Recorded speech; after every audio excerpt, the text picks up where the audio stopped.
نماز پورا ایک ہمارے ہاں بھی 5 وقتہ فرض ہے امت مسلمہ.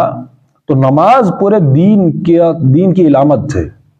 نماز کے ذریعے پورا دین کیا چاہتا ہے ہم سے، وہ 5 وقتہ نمازوں کے ذریعے سے ہمیں سمجھایا جاتا ہے ہر روز کہ تمہارا ایک امام ہو. وہ امام کون ہو؟ تم میں سے بنیادی طور پر مسلمان ہو، اس کے بعد جو ہے وہ جاننے والا ہو، دین کے جو احکام ہیں وہ زیادہ جاننے والا ہو، اور نماز پڑھے ٹھیٹ جو بھی اسلام نے اصول مقرر کیے ہیں نماز کے، اس کے بعد ہی ہم مکلف ہو جاتے ہیں اس کی اتباع کرنے کے، اقتداء کرنے کے.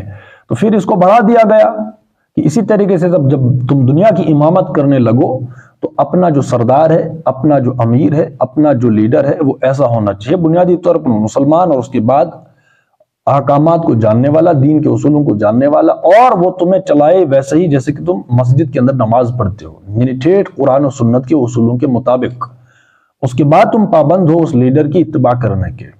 تو دنیا کی امامت کے لیے قرآن آیا ہے، دنیا کی امامت کرنی ہے تو اصول کیا ہیں؟ وہ ہے قرآن اور سنت، یعنی جس کو ہم اسلام کہتے ہیں. تو جو بھی یہ سمجھایا گیا نماز سے، جس کو بھی تم اپنا لیڈر امام منتخب کرتے ہو، تو وہ پابند ہے کہ تم پر وہ احکامات صادر کرے جو قرآن و سنت کے مطابق ہوں.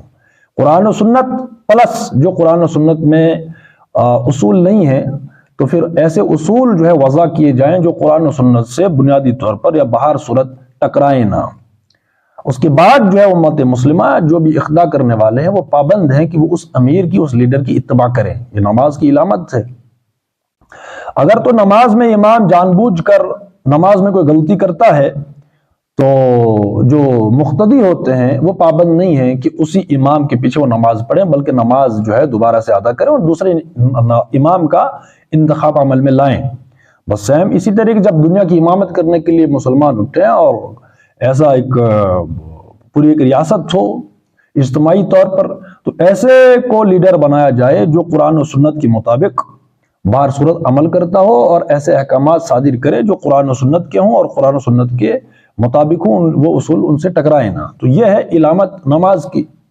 وہ پرچہ ہے، ہم نے وہ تقسیم کیا ہے 23-24 صفحات کا، وہ اسی پر ہے نماز کی فلسفی کیا ہے.